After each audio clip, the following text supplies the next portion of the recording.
दयानंद सरस्वती केवल और केवल वो ये मान के चलते थे, अपनी तरह की विद्या का उदय नहीं होगा तो देश में स्वाभिमानता का भाव पैदा नहीं हो सकता। इसलिए राष्ट्र के निर्माण में उन्होंने विद्या को बिल्कुल शीर्ष पर रखा और इसका रेफरेंस दिया तो दिया ब्राह्मणों से मुखम आसीत। इसका अर्थ मैं ये समझता हूँ, ब्राह्मण का अर्थ विद्या कर लीजिए। विद्या इस राष्ट्र का मुख है। ब्राह्मणों से मुखम आसीत, यानी जो विद्या है वो इस किसी देश का मुख होता है। अब जब उनके ग्रंथों की चर्चा करते हैं तो सत्यार्थ प्रकाश के 14 समुल्लास, पहले समुल्लास में उन्होंने ईश्वर की चर्चा की और ईश्वर की चर्चा करते ही 2 समुल्लास उन्होंने विद्या को अर्पित किए। इतना महत्वपूर्ण ग्रंथ और उसमें 2 समुल्लास, अकेले 2 चैप्टर विद्या के नाम पर। मैं एक तो इस सेंटेंस पढ़ देता हूँ क्योंकि समय कम है। धन्य वह माता, समुल्लास 2, जो गर्भाधान से लेकर जब तक पूरी विद्या न हो तब तक सुशीलता का उपदेश करे। शुरुआत से लेकर के ऋषि दयानंद आखिरी तक कहीं ना कहीं विद्या की बात करते रहते हैं, क्योंकि वो जानते थे देश के अंदर विद्या और शिक्षा लगभग ख़त्म हो चुकी हैं। आगे जाकर के तो उन्होंने यहाँ तक कह दिया कि जन्म से 5वें वर्ष तक बालकों को माता पढ़ाए, इसका मतलब माता विद्यावती हो। 6 से 8वें वर्ष तक पिता शिक्षा करे और 9वें वर्ष के आरंभ में बच्चों को गुरु के पास भेज दिया जाए। एक जो दयानंद सरस्वती के साहित्य से हमें खबर मिली, नई चेतना मिली, वो मिली विद्या और शिक्षा शब्दों के अर्थ में बड़ा अंतर है। अभी तक हम समझते थे शिक्षा, एजुकेशन, और इनको हम कहीं ना कहीं गड़बड़ कर जाते हैं, लेकिन ऐसा लगा कि स्वामी जी केवल शिक्षा नहीं चाहते, वो शिक्षा तो माध्यम है और इसलिए वो विद्यावान बनाना चाहते हैं। और आपको देखेंगे तो हमारे पुराने साहित्य में लगभग विद्या शब्द का प्रयोग हुआ है। विद्या अमृतम अश्नुते, शिक्षया अमृतम अश्नुते नहीं हुआ। नास्ति विद्या समम चक्षु, महाभारत में कहा गया, नास्ति शिक्षा समम चक्षु नहीं कहा गया। ये विद्या और शिक्षा के अंतर को समझना चाहिए, क्योंकि स्वामी जी ये मानते थे शिक्षा तो है साधन, और साधन से जहाँ पहुँचा जाएगा वो है विद्या, और विद्यावान वो होगा जब व्यक्ति अपने आप में बैलेंस करना सीख जाएगा, ठीक और गलत समझ जाएगा। इसलिए ज़रूरी नहीं कि बहुत सारी डिग्रियां लेने वाला व्यक्ति विद्यावान हो सकता है साधारण सा जिसे हम समझ रहे हैं व्यक्ति को, वो विद्यावान ज़्यादा हो, क्योंकि वो लक्ष्य को ज़्यादा जो जानेगा। और विद्या की परिभाषा तो आप योग सूत्र में भी आप जानते हैं कि जो ठीक को ठीक समझना, चेतन को चेतन, जड़ को जड़, वो सारी बातें स्वामी जी ने वहाँ पर रखी हैं। उसके बाद आप देखिएगा 10 नियम लिखे स्वामी जी ने, और 10 नियम में 2 नियम तो पूरी तरह से विद्या को समर्पित कर दिए।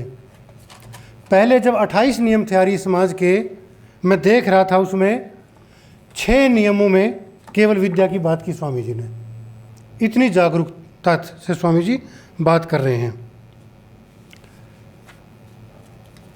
अब आगे जाके बात सोचे स्वामी जी की, उन्होंने शिक्षा में क्या हो, विद्या में क्या हो, इसके बारे में भी कुछ चर्चाएं की, और आते आते वो यहाँ पर आ गए कि देश को शिक्षा की बड़ी ज़रूरत है और शिक्षा की कैसी अनिवार्य कर दी जाए शिक्षा। और अनिवार्यता की बात करते करते आपको एक संदर्भ मुझे याद आ रहा है। आप सब लोग जानते हैं सर मोनियर विलियम्स, उनकी ऋषि दयानंद से भेंट हुई। भेंट होने के बाद उन्होंने कहा कि स्वामी जी, आपके विचार तो बड़े उदात्त कोटि के हैं, मैं चाहता हूँ कि आपको मैं यूरोप भेजूँ, सारा खर्चा मैं उठाऊंगा, आप वहाँ जा कर के अच्छी विद्याओं का प्रसार करो, क्योंकि जितनी विद्याओं की चेतना की भारत में ज़रूरत है, यूरोप में भी ज़रूरत है। दयानंद सरस्वती का जो इतिहास लिखा, मैं उसके शब्द पढ़ देता हूँ बस। पश्चिम के सुप्रसिद्ध पंडित मोनियर विलियम्स महाशय आए हुए थे। एक दिन उन्होंने भी स्वामी जी का शुभ मिलाप प्राप्त किया। पहले संस्कृत में बातचीत आरंभ हुई, परंतु अतिथि को अनभ्यास के कारण संस्कृत में वार्तालाप करना कठिन प्रतीत होता था। इसलिए महाराज ने एक दुभाषिया बीच में बैठा लिया। स्वामी जी तो संस्कृत में ही बोलते थे। मोनियर विलियम्स की इंग्लिश का अर्थ आर्य भाषा में अनुवाद करके दुभाषिया स्वामी जी को समझाता था। बड़े लंबे कथोपकथन के अनंतर मोनियर विलियम्स महाशय ने महाराज के मंगल मिलाप के लिए अति प्रसन्नता प्रकट करते हुए कहा, आपके विचार परिमार्जित और अत्युच्च हैं। यूरोप वासियों में भी इन विचारों का प्रचार होना चाहिए। जो विशेष बात है वो ये कि दयानंद सरस्वती यहाँ पर उसको जवाब दे रहे हैं, वो बड़े कमाल का है। एक व्यक्ति बीमार हो और एक व्यक्ति इमरजेंसी का हो, पहला इलाज किसका किया जाएगा? इमरजेंसी का। तो दयानंद सरस्वती यहाँ उसी बात को दोहराते हैं कि देखो, ये जो भारत है, ये अविद्या के रोग में इतना ज़्यादा जा चुका है, इतना ज़्यादा जा चुका है, यदि मैं वहाँ चला गया तो भारत के में अविद्या के रोगों को हटाने वाला कोई दूसरा व्यक्ति शायद ही मिलेगा। मतलब एक तरफ तो आजकल भी हमारे साथ ऐसा ही होता है, कोई प्रोफेसर हो और विदेश में जाने का मौका मिल जाए तो मार्केट बनाने के लिए कौन नहीं जाना चाहेगा। पर दयानंद सरस्वती मोनियर विलियम्स को एकदम मना कर देते हैं कि नहीं, क्योंकि भारत दिन ब दिन दरिद्र होता जा रहा है और अविद्यांधकार घोरतम रूप धारण किए बैठा है। इसमें कुरीतियों का कोई पारावार नहीं है। ऐसे ही कारणों से मैं इस देश को सबसे पहले सुधारना अपना मुख्य कर्तव्य मानता हूँ। अब आगे जाकर के यहीं पर स्वामी जी शांत नहीं हुए। उन्होंने कहा कि ये ऐसा राज नियम बना दिया जाए कि यदि माँ बाप अपने बच्चे को स्कूल में ना भेजें तो उनको दंडित किया जाए, सज़ा दी जाए, क्योंकि अपराधी माता पिता हैं। और उन गर्भाधान संस्कार का जो व्याख्या की, वहाँ भी वो यही बात करते हैं।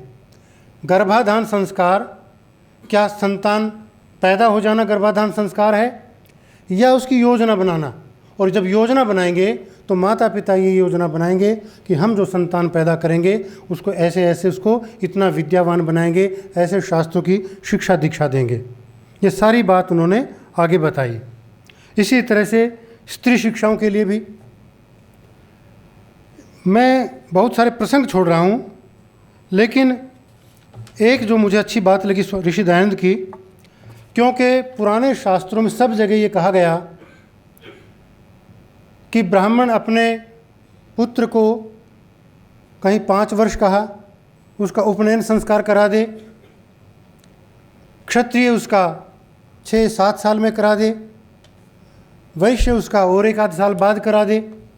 शूद्र के लिए कहीं कोई चर्चा नहीं है, सत्यार्थ प्रकाश में भी नहीं है, पुराने गृह सूत्रों में भी नहीं है। तो कुछ लोगों को आपत्ति होगी कि इसका मतलब शिक्षा का अधिकार ब्राह्मण वैश्य और शूद्र को हुआ। लेकिन स्वामी जी ने इन गृह सूत्रों की एक बढ़िया एक चेतना वहाँ से निकाली, गजब की हुआ दयानंद सरस्वती में। वो क्या कहते हैं?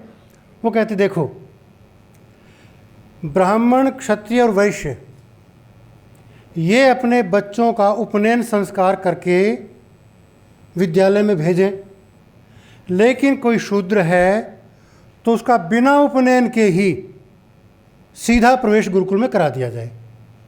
इसका मतलब क्या हुआ? ये हम जानते हैं कि बहुत सारी जो औपचारिकताएं होती हैं ना, वो सभ्य समाज में ही होती हैं। जो साधारण व्यक्ति होता है उसको तो भूख लगती जो मिलेगा खा लेगा, लेकिन जब हम धीरे धीरे ज़्यादा आगे बढ़ जाते हैं तब हम कुछ ज़्यादा औपचारिकताओं में आ जाएंगे कि पहले सूप लेंगे, फिर ये खाना खाएंगे, स्टार्टर होगा, उसके बाद होते होते लास्ट में हम स्वीट डिश पर आएंगे। ये औपचारिकताएं जो होती हैं ये खास वर्ग के लिए होती हैं। दयानंद सरस्वती ने जो जानते थे कि यदि शूद्रों का उपनयन संस्कार करा दिया, मैंने लिख दिया, तो उस जमाने में इनका कराएगा कौन, इसलिए ये लिखा कि इनको डायरेक्ट एडमिशन दे दिया जाए। मतलब जो आजकल हमारी सरकारें कर रही हैं, एक तरह की आज की भाषा में क्या रिजर्वेशन बोल दें, पता नहीं शब्द कैसा है, पर कुछ इसी तरह का भाव ऋषि दयानंद का था। मतलब कोई भी समाज का व्यक्ति बिना स्कूल के ना रहे। तो ये उन्होंने इस तरह की नई व्याख्या सूत्रों की दी। अब सैकड़ों संदर्भ मिले मुझे, और कमाल ये है, वेद का भाष्य करते हुए जब वो भावार्थ लिखते हैं तो भावार्थ में घुमा फिरा करके बात जरूर कहते हैं कि अपने बच्चों को शिक्षित करो, अपने बच्चों को पढ़ाओ, अपने बच्चों को राष्ट्रवाद की शिक्षा दो। इस बात से नहीं चूकते। मेरे पास काफ़ी संदर्भ हैं ऐसे। ऐसे ही एक मंत्र जो स्वामी जी ने उद्धृत किया, आचार्य उपनयमान है ब्रह्मचारिणम कृणुते गर्भमंत है। आधुनिक शिक्षाविद बड़ी चर्चा करते हैं शिष्य और विद्यार्थी का संबंध कैसे हो, लेकिन स्वामी जी क्या मानते हैं, वो कहते हैं संबंध कैसा होगा, जैसे माँ का और उसके गर्भ में पलने वाले बच्चे का, माँ और बेटे का नहीं, माँ का और उसके गर्भ में पलने वाले का जो रिश्ता होता है, जो संबंध होता है, वैसा संबंध अध्यापक और विद्यार्थी का होगा। मतलब जैसे एक माँ गर्भ में स्थापित होने पर यह जाने बिना कि लड़का है कि लड़की है कि गोरा है कि काला है कि लंबा है कि मोटा है, सब कुछ जाने बिना 100% अपने गर्भ की रक्षा करती है, इसी प्रकार विद्यार्थी एक बार गुरु के पास में आ जाए तो जाने बिना किस स्टेट का है, किस कास्ट का है, किस अमीर है कि गरीब है, सब कुछ छोड़ करके माँ की तरह उसकी सुरक्षा का पूरा ध्यान करें। ये जो दयानंद सरस्वती का एक, ये आधुनिक जो हमारे एजुकेशन के लोग हैं, रिफ्रेशर कोर्स वगैरह होते हैं, उनको भी ये सोचना चाहिए। ये चेतना ऋषि दयानंद की है। आर्य समाज की जो शिक्षा है उसमें मैंने 3 मुख्य बिंदु लिए हैं। एक तो आर्य समाज की जो शिक्षा के जो जितने संदर्भ स्वामी जी ने दिए, उसमें राष्ट्रवाद के स्वर बड़े उदात्त रूप दिखाई देंगे। राष्ट्रवाद, एक उदाहरण मैं देता हूँ। हैदराबाद सत्याग्रह हुआ, उस समय बहुत सारे संस्कृत पाठशालाएं थी। मेरे जानकारी में तो नहीं, आपके किसी पास हो तो मुझे बता दीजिएगा। हैदराबाद सत्याग्रह में शायद किसी भी संस्कृत विद्यालय का बच्चा या अध्यापक उस सत्याग्रह में शामिल नहीं हुआ। लेकिन ऐसा कोई आर्य समाज, ऐसा कोई गुरुकुल भारत में नहीं था जिसका विद्यार्थी और अध्यापक हैदराबाद सत्याग्रह में ना गए हों। ये बात मैं इसलिए कह रहा हूँ, मैं जिन गुरुकुलों में पढ़ा, उन गुरुकुलों के हमारे जो अध्यापक होते थे उनको सबको पेंशन मिला करती थी। हम पूछते गुरुजी पेंशन किस बात की है, वो बताया करते थे हम जब विद्यार्थी थे तो हम सत्याग्रह में गए थे। और बाकी स्टेट का मुझे नहीं पता, हरियाणा में जिनको भी हैदराबाद सत्याग्रह की पेंशन मिलती है, उनसे आप पूछ लीजिएगा बैकग्राउंड क्या है। तो ये राष्ट्रवाद के स्वर बड़े कमाल के थे।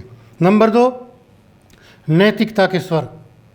पहली बार आर्य समाज के संस्थाओं में विद्यार्थी के लिए ब्रह्मचारी शब्द का फिर से प्रयोग होने लगा।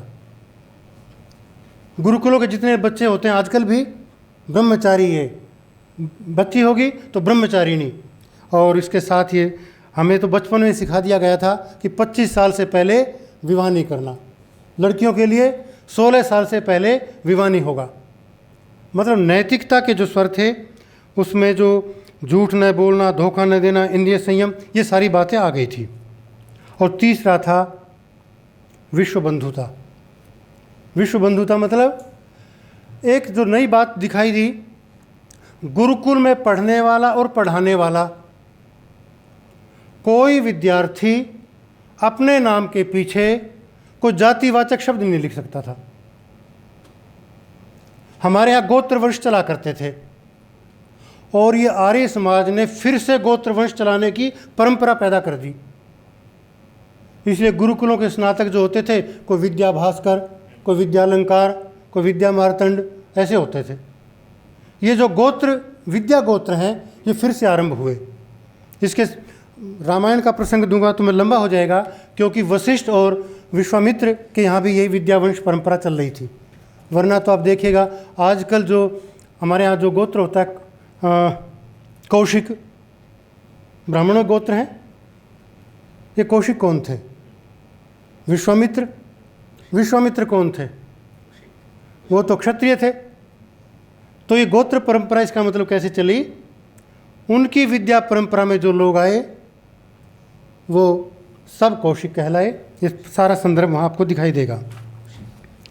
आधुनिक विषयों के बारे में केवल मैं इतनी बता दूं बात कि स्वामी जी संस्कृत को शीर्ष स्थानीय मानते थे, लेकिन उन्होंने जगह जगह ये बात लिखी और उनके 4 पत्र उनके उपलब्ध होते हैं। जो एक जर्मन स्कॉलर थे, साइंटिस्ट थे वहाँ के, उनसे नित्य संबंध में थे। मैं एक 30 सितंबर 80 का है, एक मेरे पास 10 अक्टूबर 1880 का, एक 17 अक्टूबर 80 का है। और उसमें बार बार वो ये लिख रहे हैं कि स्वामी जी आपका फलां डेट का पत्र मिला, और उसका उत्तर वो दे रहे हैं। और बार बार वो ये कह रहे हैं कि आप अपने विद्यार्थियों को भेजिएगा, मैं यहाँ उनको पूर्ण शिक्षा दूंगा, कला कौशल में माहिर बनाऊंगा। ये सारी बातें स्वामी जी वहाँ पर करते हैं। इनके साथ, इनका नाम है जी वाइज, और मुझे ऐसा लगता है कि इनके साथ संपर्क करने एक और भी वजह थी। इनके पत्रों से मुझे ऐसा लगा ये भी अंग्रेज़ों के विरुद्ध काम कर रहे थे, जी वाइज। और स्वामी जी ने ऐसा व्यक्ति चुना वहाँ पर जिसके साथ ये बात भी बनती रहे और एजुकेशन की बात होती रहे। और पूरी योजना तैयार की स्वामी जी ने कि मैं इतने विद्यार्थियों को आपके पास भेजूंगा, आप इन्हें शिक्षा दीक्षा दें ताकि ये भारत में आकर के अपना काम धंधा शुरू करें, क्योंकि भारत की जनता बड़ी गरीब होती जा रही है। शिक्षा संस्थाओं की बात क्यों करूं तो सबसे पहले तो आर्य समाज मंदिरों ने शिक्षा का काम शुरू किया, क्योंकि किसी आर्य समाज मंदिर में जब उपदेश होता है तो ऐसा हो ही नहीं सकता वहाँ पर शिक्षा और विद्या की बात ना हो। और शिक्षा, इन मंदिरों ने स्पेशल क्लास शुरू करनी कर दी, कभी रविवार को, कभी किसी दिन, ये शाम को बच्चों को पढ़ाया करते थे।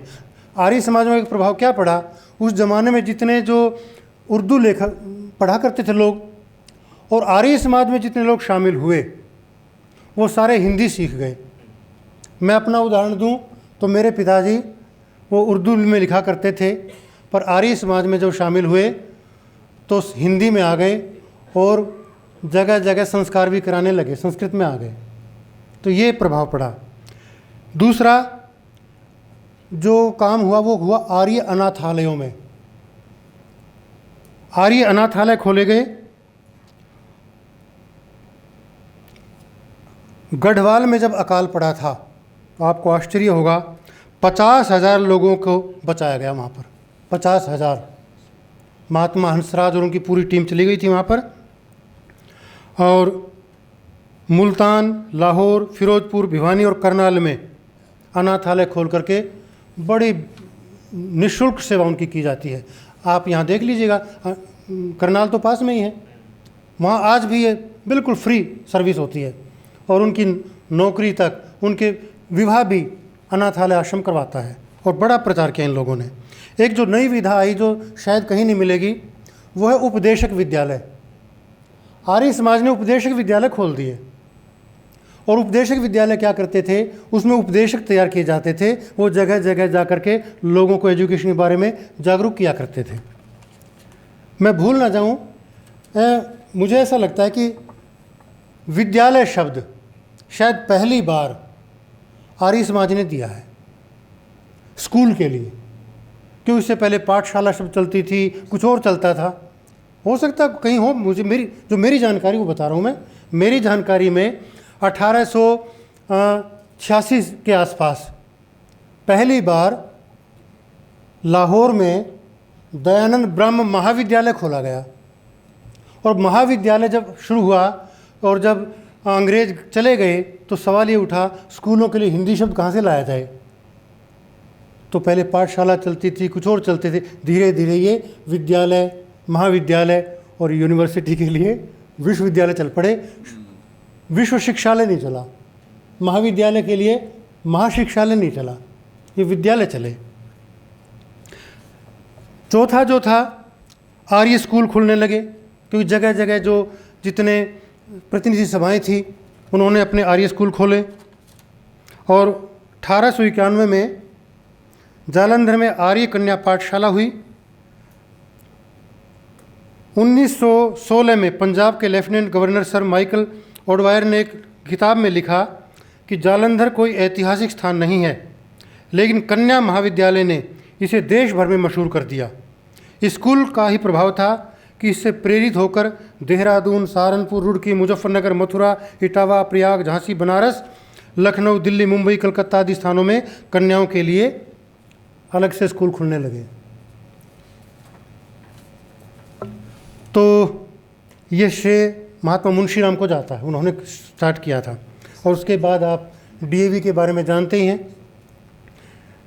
1800 जब ऋषि दयानंद की मृत्यु हुई, उसमें 2 लोग गए थे लाहौर से, मनीष, एक लाला जीवन दास थे और एक पंडित गुरुदत्त विद्यार्थी थे। और जहाँ ऋषि दयानंद लेटे हुए थे, जहाँ उनको विष दिया गया था, उस खिड़की से जो गुरुदत्त झांक रहे थे वो खिड़की आज भी है।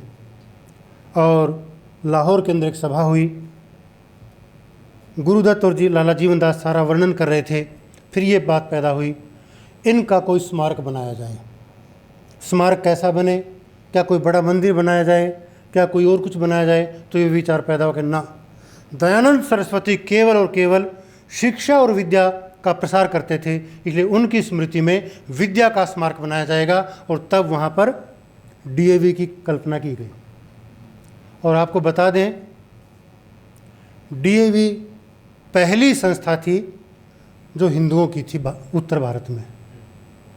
मैं जो पढ़ रहा था उस ज़माने में हिंदुओं को हेडमास्टर बनने का अधिकार नहीं था।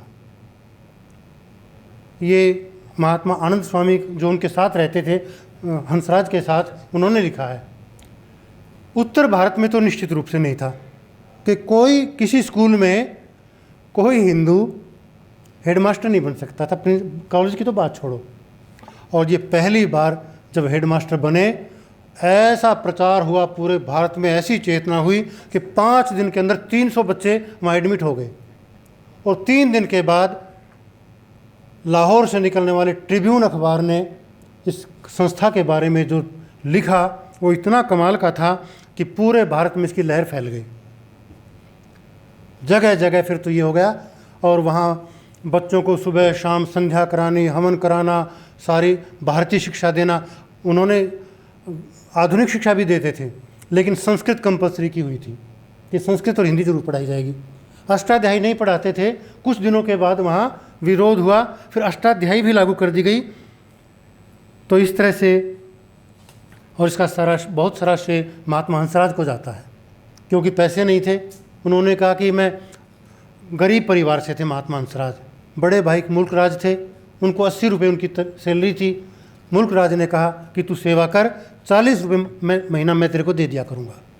और सारी उम्र इन्होंने निःशुल्क, कोई पैसा नहीं लिया। ईमानदारी की तो क्या बताएं, इतने ईमानदार थे, अपने जेब में 2 पेन रखते थे। जब सरकारी काम, ऑफिस का काम करना होता था तो ऑफिस की इंक यूज़ किया करते थे, और जब पर्सनल काम करना होता था तो अपना पेन यूज़ किया करते थे कि संस्था का 1 पैसा भी मेरे ऊपर खर्च ना हो जाए। ऐसे कमाल के व्यक्ति थे, इसीलिए ये महात्मा कहना ठीक था। और जब ये आज आपको क्या बताएं, 1000 के तकरीबन डीएवी संस्थाएं हैं, 25 लाख से अधिक विद्यार्थी हैं, 1 लाख से अधिक अध्यापक और अधिकारी हैं, और विश्व की सबसे बड़ी प्राइवेट शिक्षा संस्था है। 40 लाख के करीब तो इसके डीएवी के एलुमनाई हैं इस समय, 40 लाख। और डीएवी ने बड़ी क्वालिटी एजुकेशन, संस्कार गर्भित शिक्षा, सदाचार निष्ठ शिक्षा से भारत को जागृत करने की अकल्पनीय भूमिका निभाई है। इसका उदाहरण एक ये भी है, हरियाणा में जितने सरकारी ये जो स्कूल थे पुलिस वालों के, उन्होंने देखा कि बढ़िया काम नहीं कर रही सरकार, तो सरकार ने खुद ने सारे अपने जितने पुलिस एरिया में स्कूल होते हैं ना, पुलिस स्कूल, वो सारे डीएवी को दे दिए, काफ़ी कि आप चलाओ। इतना ही नहीं, 2016 में छत्तीसगढ़ ने नक्सल प्रभावित क्षेत्रों में विद्या प्रसार के लिए डीएवी को चुना और आज छत्तीसगढ़ में 72 डीएवी मुख्यमंत्री पब्लिक स्कूल हैं, जिनमें नक्सल प्रभावित अथवा पीड़ित लगभग 1.5 लाख आदिवासी बच्चे आज निःशुल्क आधुनिक शिक्षा ग्रहण कर अपना भविष्य बना रहे हैं। ये भारत को शिक्षित करने का योगदान इन्होंने दिया। उसके बाद कुछ विरोध होते ही आपस में, क्योंकि जिस तरह से संस्कृत होना चाहिए था वैसे नहीं चल पाई, तो गुरुकुल हमारे सामने आए। गुरुकुलों ने एक विशेष काम जो किया वो ये किया कि यहाँ आज भी लगभग निःशुल्क शिक्षा है, और शुल्क है तो नाम मात्र का है। जो मेरी अभी तक मैं जान पाया हूँ, 1898 के आसपास स्वामी श्रद्धानंद ने योजना बनाई और 30,000 रुपये गुरुकुल के लिए इन्होंने इकट्ठे किए, और गुजरांवाला जो अब पाकिस्तान में है 1900 में गुरुकुल स्थापित किया। गुजरांवाला में 1902 में ये गुरुकुल कांगड़ी में स्थापित हो गया, और इसकी इतनी प्रसिद्धि हुई कि इसकी ब्रांच वहीं अपने पाकिस्तान, आज के पाकिस्तान में खुलने लगी, इधर भारत में बहुत खुलने लगी। इंद्रप्रस्थ है, पूरी एक लिस्ट मेरे पास है किस तरह से इन्होंने काम किया। स्वामी दर्शनानंद शायद इनसे पहले इन्होंने गुरुकुल स्थापित कर दिया था वैसे, क्योंकि 1898 में सिकंदराबाद बुलंदशहर में, 1903 में बदायूं में, और 2 वर्ष बाद ही विरालसी मुजफ्फरनगर में, 1907 में ज्वालापुर हरिद्वार में इन्होंने भी गुरुकुल स्थापित किया। लेकिन सर्वाधिक जो प्रसिद्धि हुई वो गुरुकुल कांगड़ी की हुई, क्योंकि विश्वविद्यालय बन गया। और ये वही महात्मा मुंशी राम हैं जिन्होंने जामा मस्जिद में वेद मंत्रों के उद्घोष से अपना ऐतिहासिक व्याख्यान दिया था। इस तरह से हरियाणा में एक कभी ग्रंथ लिखा था मैंने, उस टाइम उसमें करीब 35 गुरुकुलों का मैंने जिक्र किया था, पर मेरे ख्याल में कुछ बंद भी हो गए हैं, लेकिन आज भी 20, 22, 25 गुरुकुल तो आज भी काम कर रहे हैं। तो ये आर्य समाज का योगदान था। इसके अतिरिक्त एक और जो बड़ा काम किया आर्य समाज ने, वो किया शोध संस्थान खोले, रिसर्च इंस्टीट्यूट। आजकल जो हमारे होशियारपुर में है, मेरी यूनिवर्सिटी के अंडर आता है, VVRI Visvesvaraya Vishwabandhu research institute, वो कभी लाहौर में खोला गया था, और उसके खोलने वाले बिल्कुल 100% आर्य समाज के लोग थे। और इसने इंस्टीट्यूट ने पहली बार भारत में इतना प्रकाशन किया, दुर्लभ प्रकाशन है। आजकल तो इजी हो गया ये शब्दकोश तैयार करना, पर देखो ना, मेरे ख्याल 16 या 18 वॉल्यूम में वैदिक पदानुक्रम कोश तैयार किया गया, जो एक बार छपा, उसके बाद उसके ऊपर दूसरे ने, किसी ने काम भी नहीं किया। इतना कमाल का वो शोध ग्रंथ है जो रिसर्चर यूज़ कर रहे हैं, और मूल ग्रंथ छपे वहाँ पर। ये तो आर्य समाज का योगदान हो गया। बस मैं समाप्त करता हूँ। आर्य समाज से कुछ प्रेरित स्कूल भी आए, जिसमें आप SD स्कूल कह सकते, सनातन धर्म स्कूल, क्योंकि जब वहाँ पर काशी नरेश आए थे तो महात्मा हंसराज को बुलाया गया और ये कहा गया, महात्मा जी एक हंसराज हमें भी दे दो। इस तरह से आर्य समाज के प्रभाव के कारण खालसा स्कूल, कॉलेज खुलने लगे, मतलब भारतीय लोगों के स्कूल खुलने लगे। तो मुझे लगता है वो भी काफ़ी श्रेय आर्य समाज को ही जाता है। ज़्यादा बातें, इसलिए ज़्यादा छूटना भी संभव है। मैंने जितना संभव हो पाया आपके सामने अपनी बात रखी है। मैं आभार व्यक्त करता हूँ। आप सबका धन्यवाद।